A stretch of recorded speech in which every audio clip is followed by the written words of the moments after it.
Tappy chat, tappy chat.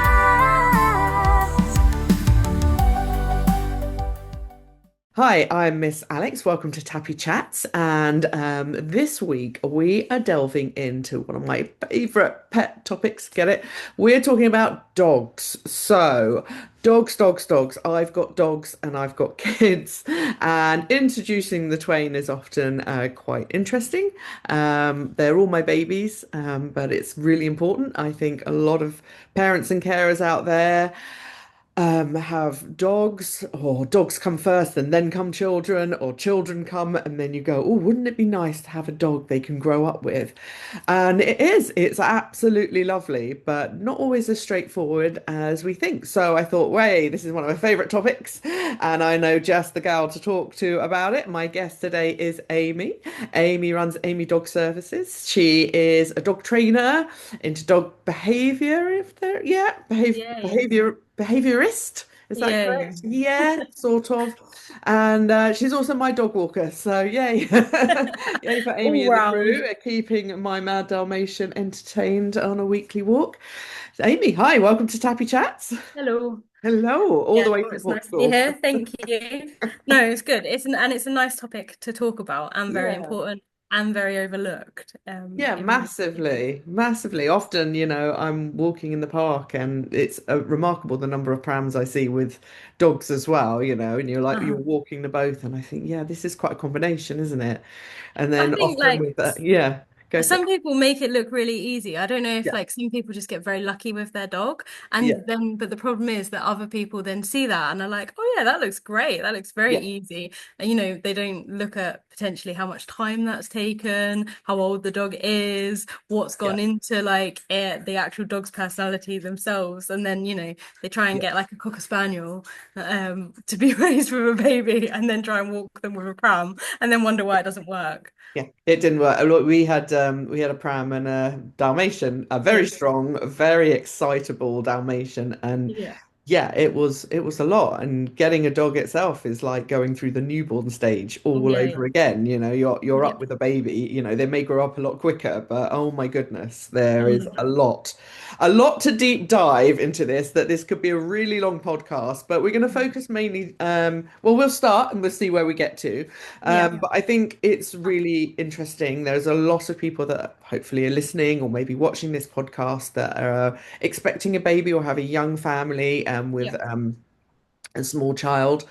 And I thought it'd be nice to kind of start there. Let's start with the newborn phase and yeah, let's yeah. talk about expectant parents. So, Yeah. I mean, like um, that is exactly yeah, the best place I think to start. It's better to yeah, start at the beginning. Because the thing is, what happens quite often is that people get pregnant, they maybe already have a dog, and they may have had their dog around family, mhm, toddlers, children, but it's not so common, even if you've got, friends with children, you generally don't see them in that first month or yeah, two, like yeah, to bring your dog round to like a newborn's house doesn't happen. It's yes, not so yeah, regular or common for your dog to have met a newborn baby. And so I hear quite often, oh, my dog will be fine with my newborn because they're fine with children. And that's a very, very different thing, or even with yeah, toddlers, very different to a newborn. The sounds that mm, they make, the way that they act, the fact they don't move a lot, um, the attention that suddenly is on them is very different to yes, yeah. The like whole dynamic, the whole family dynamic, everything. completely, yeah. So, generally, I'm a really big fan of people prepping the dog as much as themselves for a Mm, newborn. And there's so many things that you can do in advance to prepare them, to make them feel comfortable, mm, that get overlooked. And it is one of those things, obviously, if you're going through a pregnancy, your head may be, in other places, yeah, but you could actually, if you were trying for a baby, you could do any of this training at any point, mm, from that point yeah. onwards. It doesn't have to be in your last trimester while you've got like better Last minute things to panic. do, Yeah, yeah, you know? yeah. And like some of those things involve getting them used to the sounds of a newborn baby. And I think one of the things that I find most interesting is especially if you have a dog with a high prey drive, this is like particularly relevant. The sounds that a newborn makes within like the first month of being born Mm. mimic the sounds of prey. And so Oh God. it's very, very Wow. common for you to bring your newborn baby home. Sorry to like start it off on like a bad, a Yeah, bad thing, but I yeah. do think that this is like one of the most important things that people don't know Mm. is that they bring their newborn baby home. They're not quite, crying. They're sort of making noises which Yes. sound The very bleat. Yeah. prey-like. Mm. And if you have a dog with a very high prey drive, they will hear those noises and can be instantly like very triggered by them, launch Mm. themselves at the baby, bark at the baby, all of the stuff that you really don't want to be dealing with if you've Yeah. just come out of hospital and you're, a new parent, Yeah. especially if it's your like first child, you've got your head so full of everything else, your hormones everywhere, and then, on top of that, your dog is like, trying to get to the baby in a negative way. Yeah. And you're like, oh, I don't understand because they were fine with my, friend's toddler. It's completely Mm. different. And if you actually understand where that behavior comes from, as in you understand that it's very predatory, I think, and that the fact that the dog, dogs are prey, like prey Mm. animals, like they go for Mm. prey. Um, if you understand that, then you're going in there with your newborn with a different mindset than Mm. sort of lion kinging them, to the dog's face and then hoping for the best, which Yeah. is obviously not recommended. Yeah. No, it's difficult, isn't it? I mean, they're very sensitive. I think they can smell change Yeah, long yeah. before They the can baby they is they even can smell evident. when you're pregnant for Yeah. sure. They can, they can feel the baby move, but that in itself, could be a Mm. problem. If you've ever had like a dog that has like one of our dogs, if you have your feet under the duvet and like you move your foot, it really freaks her out because she can't understand what's under it. And she's quite soft and like, oh, I don't like that, I'm going to run away from it. But if it was like a terrier, they're much more likely to be like, oh, that thing is moving under the covers, let me pounce on it. Yeah. Right? Yeah. Same with like, oh, you have a Something moving in your tummy. there's something moving in your Yeah. tummy. It's just I think that there should be a lot more caution than there is. Um, there's some sort of like expectation, I think, of dogs that because they're part of like the baby is part of you, that they will just instantly be accepted. Yeah. For the majority of dogs, I will say, I know it's starting out like a bit negatively. Um, for the majority of the dogs, they will, you'll bring your baby home and everything will be fine and, no problem. And you Mm. won't have done any research and you won't have done any training, Mm. and everything will be fine. But I just feel that if you have that approach and then something goes wrong, Yeah. like I would rather someone have the knowledge and go, right, okay, these are the potential fallouts. These are the things that I could do to be proactive, Mm. rather than reactive. And even if my dog is absolutely fine, well, all I will have done is waste like, a couple of 5-minute sessions a day for a couple of weeks Mm. doing a preparation just to make them feel more comfortable. I just cannot see that you're losing anything by doing Yeah. it. If your dog Yeah. is fine, your dog is fine. If your dog is not fine, you've just made some foundations to them becoming fine. That's it. Mm. Mm. Gosh. So there's lots Yeah. that you can do. And I think that like customizing them to the noises. So there's loads of YouTube channels with socialization noises, including babies crying, including newborn babies, that kind of thing that you can Mm. play very low.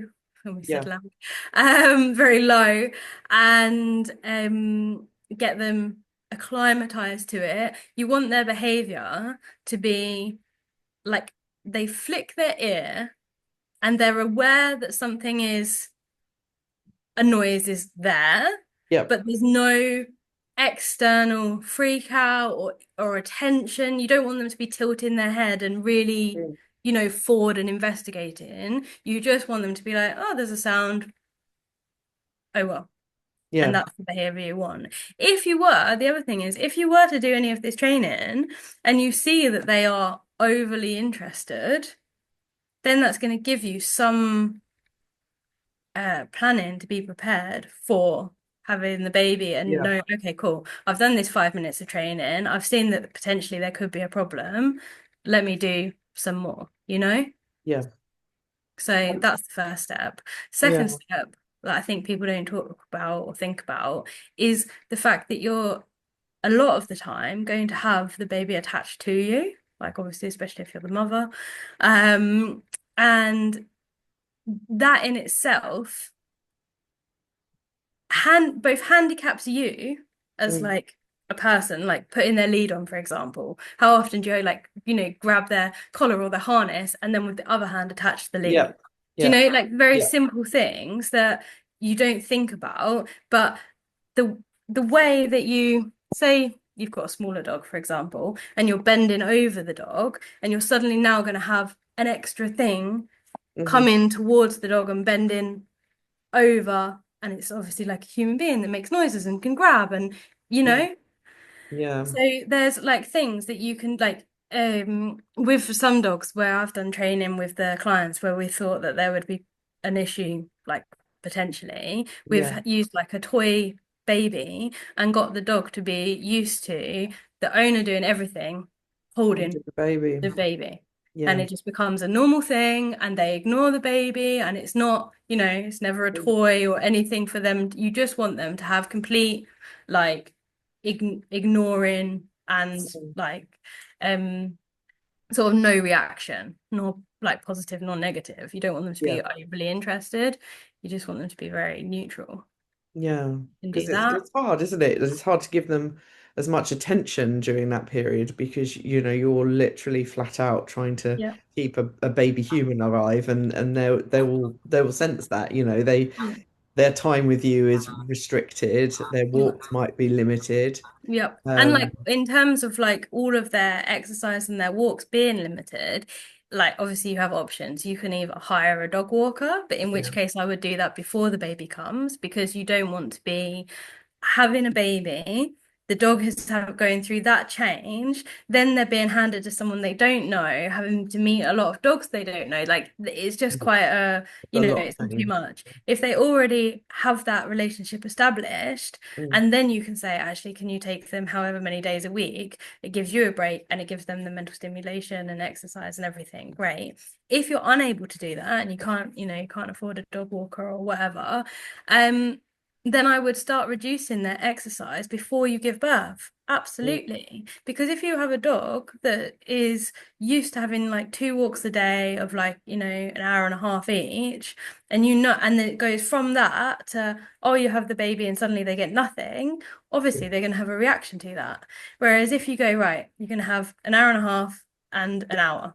And now we're going to do 2 1 hour long ones. And then we're going to drop it to 1 walk. And now we're going to introduce rest days as well. So you're going to be walked 6 days a week, and one day you're going to have a rest day. And that could come, at any time. Yeah.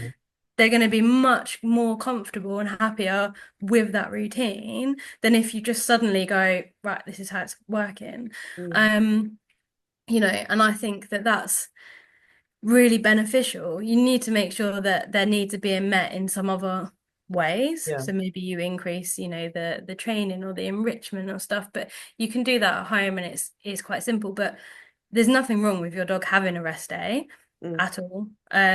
Highly recommended, as long as they're being fulfilled in other ways. And Yeah. also if you are reducing their exercise, that you don't do it suddenly.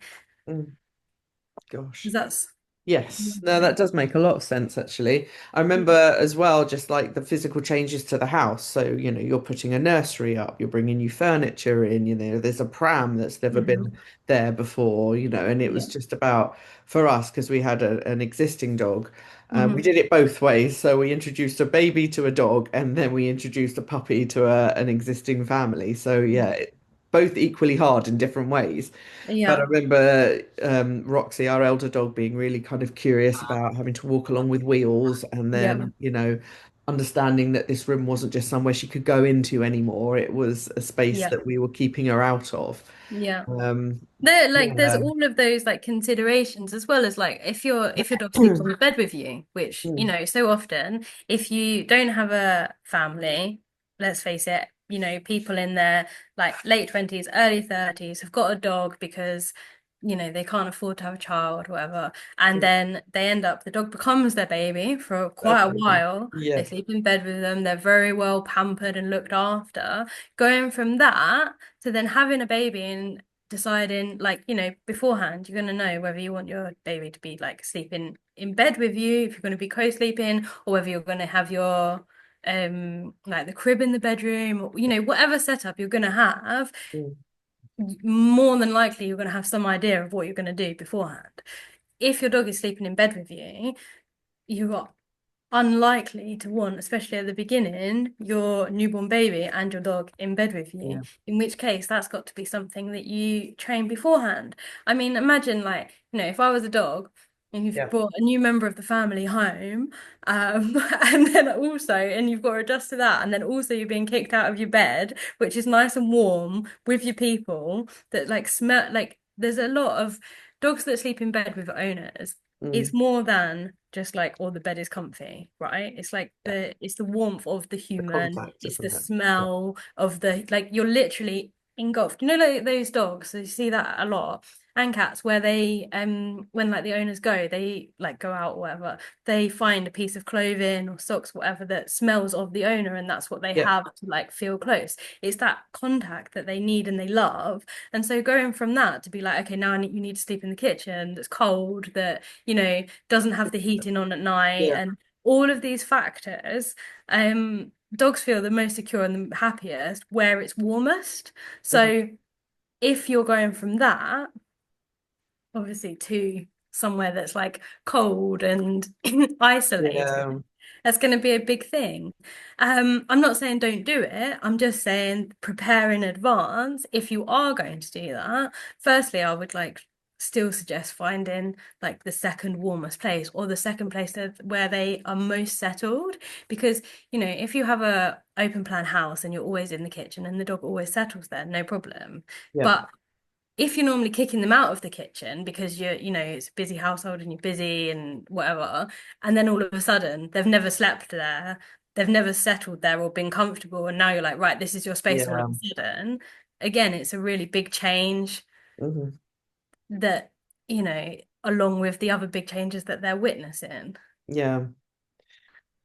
Oh, and they've all got different personalities as well. I mean, what are the signs? What are the warning signs? Say you've brought your baby home. What are you looking for in your dog just to see if they're settled, if they're happy, if they're not, if there's something not quite right?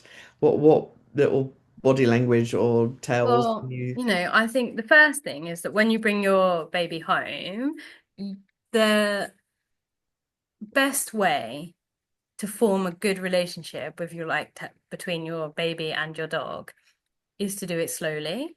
Is Mhm. not to rush like the perfect family photo of my newborn and my dog sitting next to each other, arm in arm, and like all of this stuff. Because if you do that, you can risk the ruining the relationship.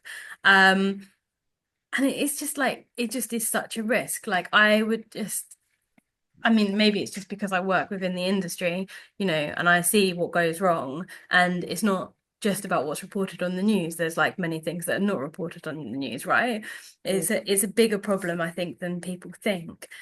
Um, but yeah, so I would make sure that when I'm bringing the baby home, I would allow them to first see the baby behind some sort of barrier, Mm. baby gate, puppy pen, like something, not a crate, because you don't want them to be restricted and Yeah. unable to get away. So you Yeah. don't want to be like, or like have the dog on lead and you're just like, oh, what do you think of this? But they're on lead, so you feel Yeah. safe, or something like that I would avoid, because you want the dog to be able to back away, walk off, be uninterested, go to wherever they feel most comfortable.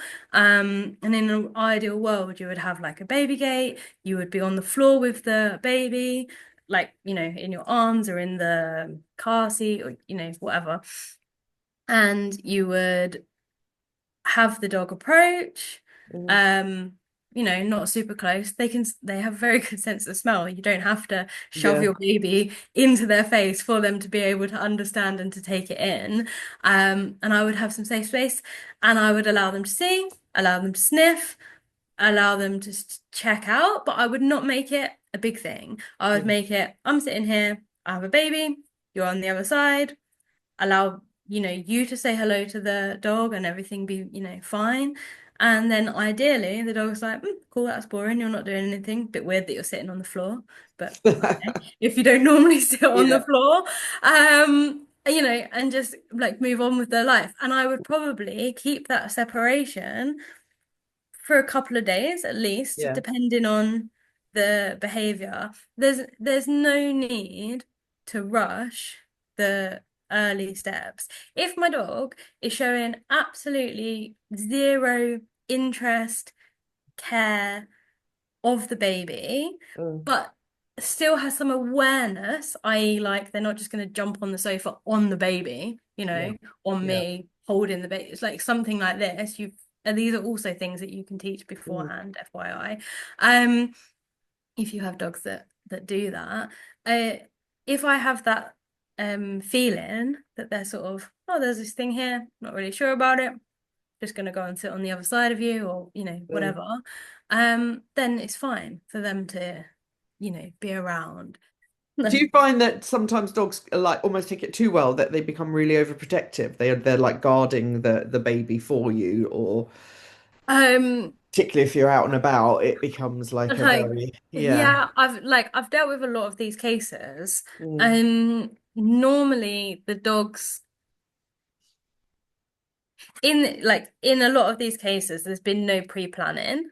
Yeah. And when there's no pre-planning, there's definitely more likely to be a problem. The other Mm. thing is, like, with like buggies, buggies become very valuable to a dog. You generally put your ball there, you put your poo bags, you put your treats, you put their food, their nappies. Dogs love nappies because they're gross, Mm. and dogs are Mhm. gross. All of these things go to the buggy.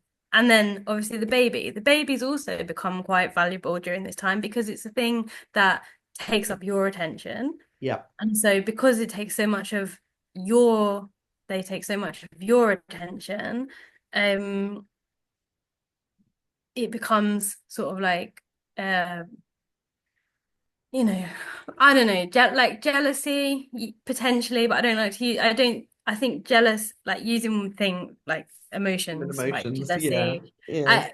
I is kind of anthropomorphizing them in a way that it's not to say that I don't think the dogs feel jealousy. I think they do, but I think it's way overused by members of the public and they're reading the behaviors wrong. Yeah. And I think they're not reading the body language correctly. So I don't like to use things like that really. But anyway, the buggy is a very valuable resource. So then when you're walking along with the buggy, quite Mm. often then other dogs come towards it. It's not necessarily the baby and it's not Mm. necessarily you. It can be that you're holding this great thing, food device, water device, play device, treat device. Man, it's great, isn't it, for a Yeah. dog? And they don't want anyone to come near it. Quite Mm. often, people, especially if they only have one dog, don't know how their dog is in terms of guarding things with other dogs until they have something like a buggy that they're walking with. Mm. Because even if you're walking with treats, you're not constantly handing your dog a treat. And so even if a dog comes over, there's a good chance that it won't be the second you're handing them some very good treat. Mm. Um, Same with like the ball. Maybe you think, oh yeah, like they might snap or bark at a dog if they try and take their ball, but that's dogs. Like I hear a lot of these sort of Mm. things, and you don't necessarily pair that with guarding. You're just like, oh, they really like their ball, or Yeah. or you don't see it at all.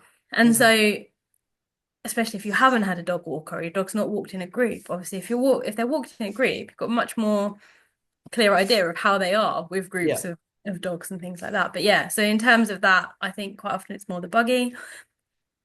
It can be the baby. Also depends on the age of the baby because Yeah. obviously sort of around 6 months when they start eating solids and Yeah. food, this definitely becomes a thing. Quite often dogs will have a bad relationship with with babies because they're like not interested in them. They take a lot of your parents' time, and they're just like, oh, what is this? You Mm. know, whatever. However, when as soon as they start eating, and they're dropping food and Yeah, throwing food and right. all the Yeah, rest, dogs are like, oh, you're quite nice, aren't you? This is yeah. great. You're like, can hoover it up. In some ways, this is really great. And it's a good thing for them to have this, bonding relationship. Mm. Again, depending on the dog and their temperament and all, lots of other factors. It can be really good. However, it then makes them very valuable, right? Yeah, Because they're this thing that always smells pretty good because it's always like covered in absolutely. like anything that is just like delicious to dogs. So Mhm. like, oh, you always smell great, like to lick you, like you to drop things and throw them at me, all of this stuff. Um, and so then at that age, it's much more likely that it actually does become the baby Yeah. and the buggy potentially. And then, then it's like a double whammy. Mm. So in terms of like those things, um, pre-planning, knowing what your dog is like with other dogs, very Mm. helpful. Also, like your child is not going to be in a buggy forever, right? Oh no. If it's possible to either separate, like walk them separately, Mm. or if you have both of them, to not take them to like a crowded area full of other dogs. Yeah. That's the sort of thing that I would probably do. Also, from like a baby point of view, I potentially wouldn't want my baby to develop a fear of dogs Yeah. because their dog is every 2 seconds barking, biting, Hmm. snarling, growling, Yeah. causing a scene. All of that stuff can have quite a Mm. big long-term effect, obviously, depending on the age of the Yeah. Yeah, baby. we definitely found we had a lot more visitors to the house or joining it. People want to come and meet the baby. And I remember the dog just being really a bit like the postman coming round every 5 minutes. She was really aggressive because she was trying to guard her territory, and Yeah. all these different people were coming and going, and there was so much going on. Yeah.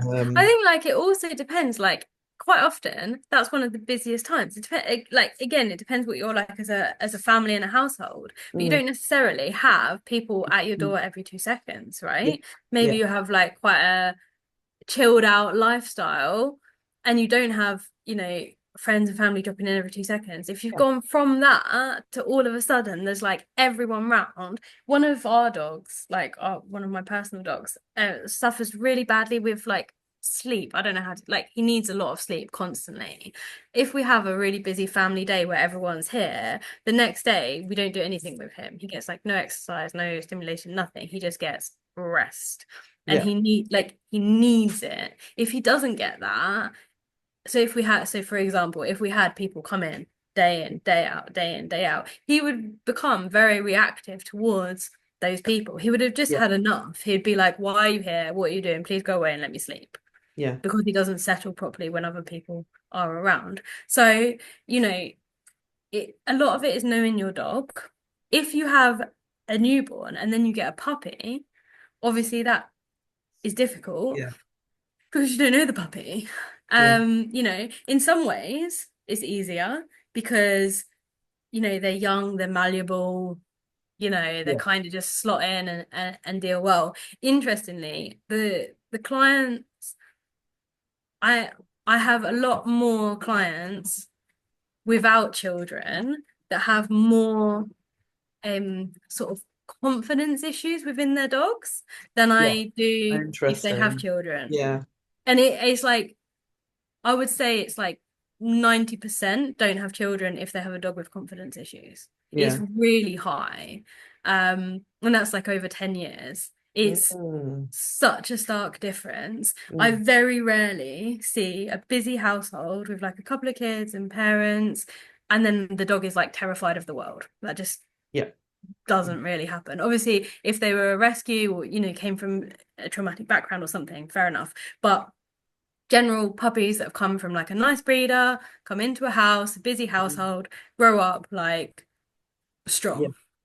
I just was for always that. worried. We brought a puppy into a crazy busy household, and I was like, oh my goodness, I've got a toddler, I've got a sort of like early sort of 5, 6 year old. What am I doing bringing a Yeah, puppy? She's just going to pick up on their crazy energy and go crazy, and she's going to be yeah, one of those crazy dogs.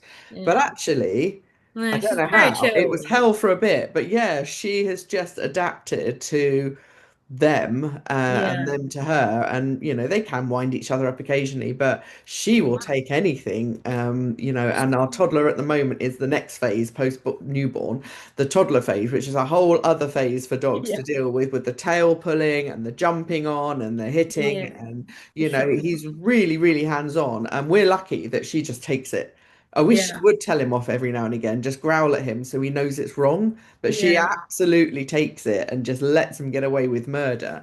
yeah, But, that's a really tricky stage. I think, you could have got through the newborn stage because it's yeah, an inanimate, it's not moving very much, there's not much interaction. But once you've got a toddler, I remember our older dog, terrified of toddlers, absolutely yeah, terrified until we had one, and then she got used to it yeah, because they're unpredictable and their movements are wild, yeah. and I think with toddlers, like when it's your own toddler, the dog has been there from newborn. Like yeah. it's very incremental. So Mm. it's not quite as they've watched them stand and fall, Yeah. 1,000 times before they've stood and taken a step. So it's so slow and it's so incremental that I do think they adjust better to their own than they do, Mm. another from outside the household.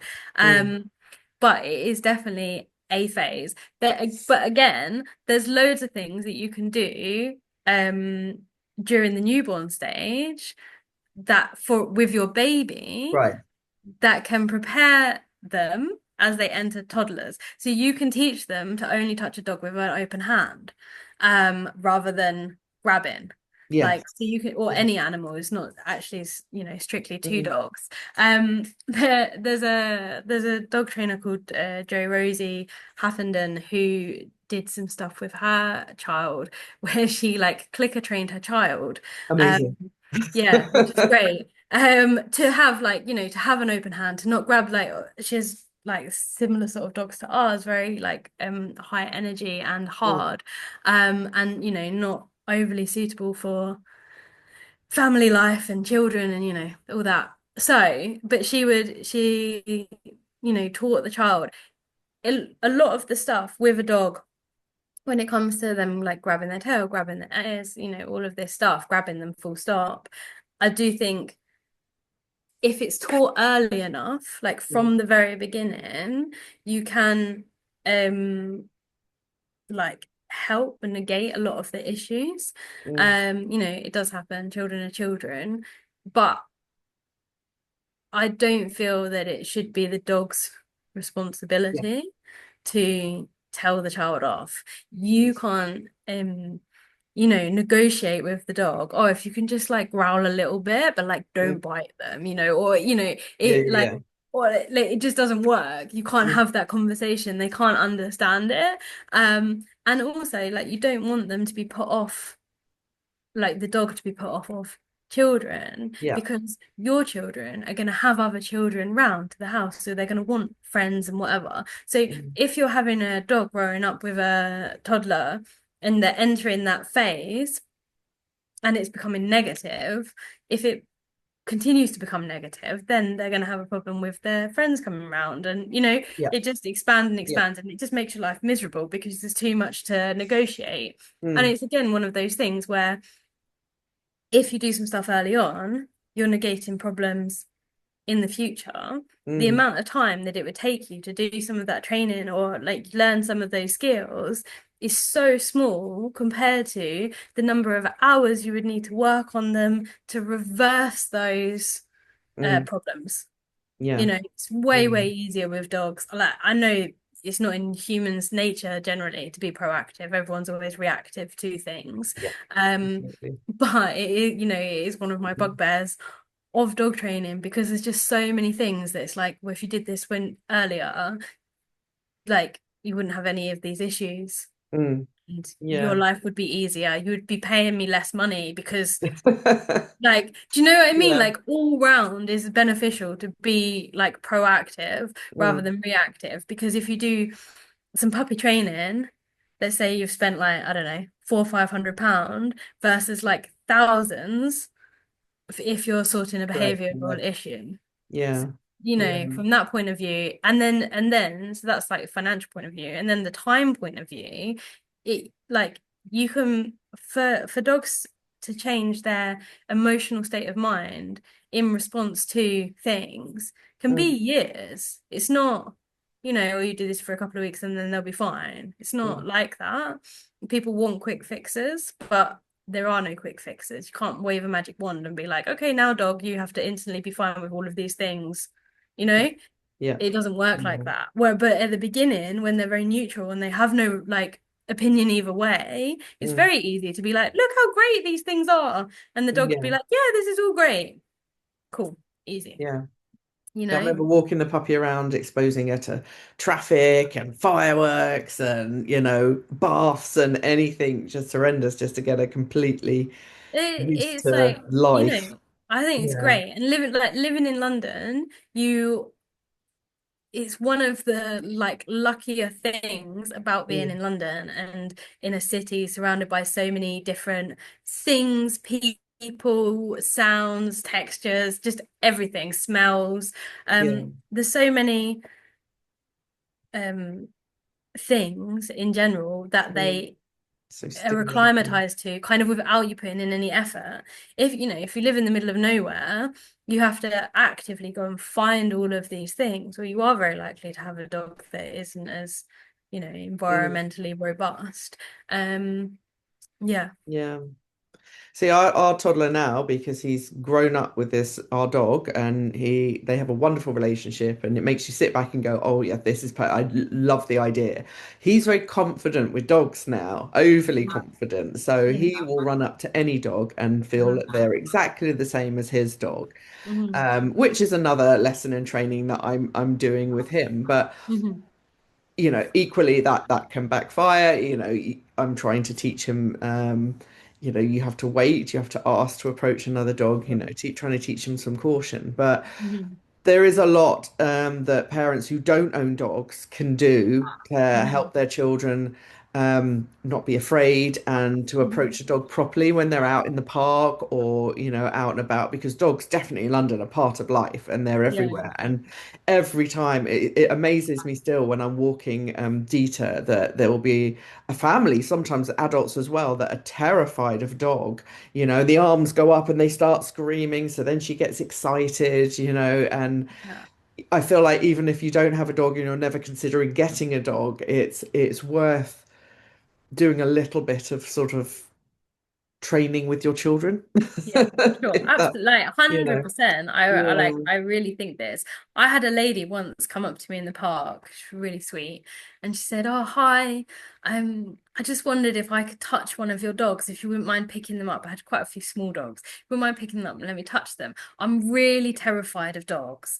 I'm so scared, but my child is turning 2 and she's becoming terrified of dogs because Well, I'm yeah, so fearful." She said, "I know that I need to get over it. So like, is it okay if I touch one?" She's like, "But I'm so scared. You have to hold them and, you know, all of this stuff."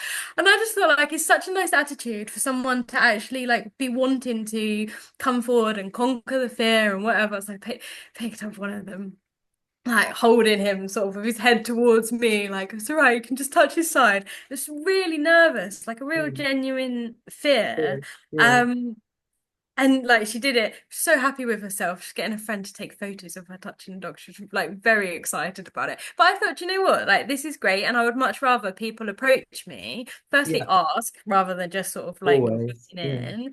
Um, she asked also like, "Oh, is this where I should normally touch them? You know, is there anywhere I should avoid?" There's like things like this that she was asking good questions, and I really, you know, I was really pleased.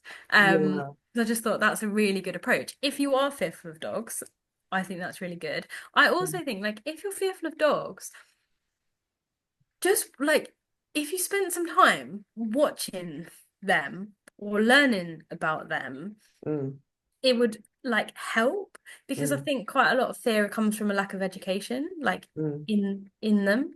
If with children that are fearful of dogs, from that respect, like my niece was absolutely terrified of dogs really. growing up, which is not so ideal for for me, with my four. And so when she was really young, what I would do was like, I mean, she was like so terrified that she couldn't be put down on the floor. Like, I mean, she was about four, and I have Mm. to carry her all through the house. She couldn't go down on the floor. Like, absolutely, Gosh, completely where's that terrifying, come really from? severe. Yeah. And so I would have like the dogs on the other side of a puppy pen, sort of like split my lounge in half. And so they're Yeah. on one side, she's on the other side, sitting on the sofa. And then like one of my dogs, she'll do beg, where she puts her paws up in the air. This the signal for her to do this is just for someone to raise their hands in the air. So there's no touching, there's Yeah. no like actual physical interaction. So it's very different to paw or touch or anything where Mm. the child has to actually Sweet. touch the Yeah. dog. All she has to do is stand there and put her hands up in the air. And then the dog is on the other side of the fence, so she feels very safe and does the trick. And we're like, wow, she's done it. And she throws her some treats, again, doesn't have to touch her or anything. Mm. And by interacting in this way that was like very safe, that she felt very like safe and Mm. like had trust in me that, nothing was going to happen and all that stuff. And she could watch her and go, oh, she liked doing that, didn't she? Or she likes that tree, or I don't know, whatever she was talking about. Um, it gave her a little bit of confidence, Yeah. and then she kind of enjoyed doing that, and then was like, oh, but what else can she do? Okay, cool, so let's like do something else with her. And like, so she would do like a lot of things like the spin. Again, she doesn't have to be close, she doesn't have to touch Mm. her. And we did lots of stuff that she was able to see her from a distance. After a while, she's like, oh, but does she give you paw? Oh yeah. And then I would be there with her giving, so she'd give me the paw, but she'd be Mm. the one throwing, my niece would be the one throwing the treat. Okay, cool. Will she give it to me? Yeah, she probably will. Do you want me to put my hand, like, on your hand kind of thing? Mm. Oh, yeah. So just really slow, really incremental, Mm. that kind of stuff. Obviously, that's really possible if you have a dog that's Well willing trained. to oblige, which is great. Mm. But if you don't, then again, you could be in a car watching the dogs in the park. Oh, look at them chasing that ball. Oh, look at them playing Mm. with each other. Just watching, seeing that it's all right, seeing that nothing happens, just like learning. Mm. Um, I think really helps. Mm. Not teaching your child not to scream, um, and run Yeah. is probably one of the most important, obviously, when they're at the Mm. age where they can have that understanding. Yeah. Um, Mm. because I mean, it is just such a trigger. Also, the other thing is that as well as it being like a natural trigger that dogs are like, oh, what's happening? Let me chase you. There are so many dogs that live within households with children that do run and scream when they're playing. And Yeah. that's so much fun. And the dog joins in, and the children are confident because they live with the dog, and that's all fine. So then when they go and see another child running and screaming, they're like, oh, hello, friend. Let me Yeah. go. Yeah. Right? And it can be so misread, and it can like obviously freak parents out so much, then you end up in this whole problem. So I think Yeah. just understanding that screaming and running is like a big trigger, and to prepare the children. If your child is very scared, like obviously it depends on the severity, but watching dogs from a distance, learning about them, having that kind of education, and then teaching them not to scream and run, teaching them to stand still, Yeah. to walk slowly to you, to not, it also it's easier said than done, right? Because if you do have a real fear, it is such a, It's an instinct, isn't natural it? Yeah. reaction. Yeah. But then again, depending on the severity, maybe that would be more the parents' responsibility to ensure that they are close enough to their child if there are dogs around, that you can just like, again, I would never recommend like picking your child up, because Yeah. again this can be like a It's trigger, type. because Yeah. the dogs can want to jump. But you can be there to like shield them, put them behind your back, whatever like they feel is safe. So, you know, but it's a tricky one. But I just think, yeah, like education at the beginning. So yeah, we have so many. You get kids running up to because we have a Dalmatian. Kids love it. It's honestly they're like, wow, so they'll come charging in, but there'll be some that will stop and they'll ask me if they can, if she's friendly and if they can touch her, and there'll be some that just don't, Yeah. and she is overly friendly, so she will jump up and bowl a toddler over and Yeah. cover in kisses and just yeah, because that's what she does, and she's still a puppy and we're still working on it, and she does it at home and the kids think it's hilarious, but yeah, I don't know. It's you know it's really hard because it depends, what the dog grows up with, but obviously the parents don't know that. One of our dogs absolutely loves children. mm, Children are her like favorite thing. She loves having the ball thrown, and so her favorite thing is to find a ball in the middle of the park. And she knows that if I have a bit of a thing about her playing with balls because she always injures herself. So she knows if she brings it to me, I'm going to yeah, take it away. That's yeah. going to be it. So she will try as much as possible to target a child. So she's there with the ball in her mouth. She's like a big German Shepherd cross Malinois, charging towards a child. And like you can see how this looks to parents, right? And like when she was younger and she was like, just like starting this and wasn't so good at listening. She would like go towards the child, and the parents would be like, ah, and she'd get there and just like throw the ball at their feet, like, come on then, let's play. And you just see like the sigh of relief. Um, This wolf and I'm has like, come yeah, to she's take my child fine. away. Yeah, but like even in that situation, it's really difficult because I got to this thing where it was actually easier for me to allow her to do it because I know that she's never going to touch the child. She's just going to like throw the ball at their feet, like, hi, do you want to play? Because Mm, if I'm to call her, that puts panic in the parents, which yeah, then puts panic in the child. And then you create this whole scene that doesn't yeah, need to happen because yeah. I'm the one that's gone, come back. If I'm saying come back, it's like there's a problem.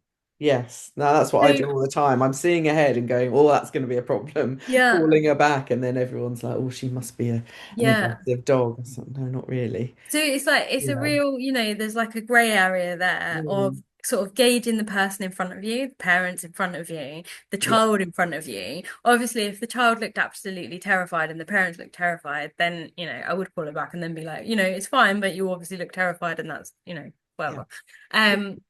But if everyone's like, oh, look, there's a dog coming towards us, that's so much fun. Cool. Like Yeah. it's all right, isn't it? It's just I think it's just gauging other people's reactions and stuff. Yeah, it's hard. It's hard in the summer when everyone's having picnics in the park, and I was like, well, if you do sit on the floor and eat food, this is gonna happen. And then people play like kids playing football, if Dita sees a football game with a giant big ball that I won't let her have, she'll be Yeah. straight in there, in the Yeah. midst of all of these children. And yeah, it's fun and games. I think, also for like a good few, like, for the majority of the year, there was not people playing football and people sitting on the ground eating food and Yeah. sunbathing and, all of this stuff. And so the park is sort of theirs. They run around, they have fun, they enjoy themselves. And then all of a sudden it's filled with people. And it is a bit of an adjustment. I think again, depends. I mean, this it's not so really something that you can consider, but when your puppy is a puppy, as in like the season they're a puppy, because if you have a puppy during summer, they're too Mhm. young, they don't really pay any attention to picnics, you don't really notice it, and then bam, as they enter adolescence, it's picnic season of the next year, and that can cause like so many issues, lifelong issues with picnics, and that's just simply because of the time, their Yeah. hormones, everything. Whereas if you have if you have a dog in the winter, they're sort of, a little bit young, malleable still, can working on their recall. Adolescence hasn't hit. They get to Yeah. summer, they're like, oh, all these things. But then you call them and they're like, I better come back because I'm a puppy and I know how to behave. You know, that kind of thing. Certainly where we Adolescence went is wrong. a Yeah. is it's a problem. Yeah, for sure. But I mean, that's not really, you can't really control it. But I do think that if I was to have a puppy and they hit adolescence in the summer, their first summer I would just keep them on lead, avoid picnic areas, don't go to parks that have That's people what we with do. Yeah. picnics. It, Yeah. it's so much easier. Again, it's one of those things that it's so much easier to avoid for 1 year to Mm. have like 15 happy than it is, Yeah. I think it's so easy. Like, I mean, the amount of like walks that I've done where people are sitting, eating fish and chips or chicken wings, and then they want to hand them to the dogs, and I'm like, no, like, please don't do that, because the dogs can learn so quickly. Mhm. Um, but yeah, that's It's just endless. that's just living We in could London, go, isn't it? yeah, exactly, exactly. We could go on and on and on. Yeah. Sure. Oh goodness. Let's wrap up there, I think, because it has been incredible and there's a lot to take on. And I think planning sounds like the only way forward, For rather sure. than just trying to throw it all together and hope that it will work. Is there Yeah. any big myths about dogs and children that, you hear a lot and it's just not true? Uh, I mean, like, I Mm. just think that, oh, my dog was fine with toddlers, therefore they'll be fine with my newborn. I Yeah, really think that that is like number one. I think the understanding that people have of people of saying, oh, well, they know that the baby is mine, therefore it's fine. yeah, Again, it's just it's not. incorrect. Yeah, Yeah, it's not incorrect that they don't know. Obviously, they can smell like that you're like the same. But that's, that doesn't not an guarantee instant anything. bond. Yeah, No, for sure. I think those are the big ones. I mean, mm, there's loads. Um, but those are definitely the ones related to yeah, the babies. But the pre-planning is the most important. I think if everyone was a little bit more proactive, mm, then there would be a lot less issues with babies and dogs, yeah, toddlers and yeah. dogs. I think as well because they become part of a family, it's very hard for them to just keep reminding myself that this is not another human. This is a dog, and they work differently and they're wired differently. Sure. There's so many assumptions that after a while, because you feel like you've got this connection with them. But But yeah, then I think that's very normal. I do think that the longer that you have a dog, the more, the more entwined you are, the more they do have understanding. But you become a different person when you have a baby. yes. They're learning the new you. Mm, They're also learning about another human being, and then they've had all of their needs changed. So, yeah, it's a whole lot for them to adjust to. And I yeah. just think that if we prepared them earlier, it would be better. Yes, definitely. Well, thank you so much for taking the time Right. for a little chat. If you are concerned, planning ahead, want some help, Amey is around. I will put all her details at the end of this podcast. Even though she's in sunny Portugal and we're in freezing cold southeast London, she covers all areas. So I do thank you. indeed. Yeah, thank you so much. I need to get this one out for a walk because I can hear her barking in the distance and shuffling around. But thank you so much That's all and right. take It was nice to speak to care. you. Thank you very much for Wonderful. having me. Oh, thank you. It's Tappy Chat.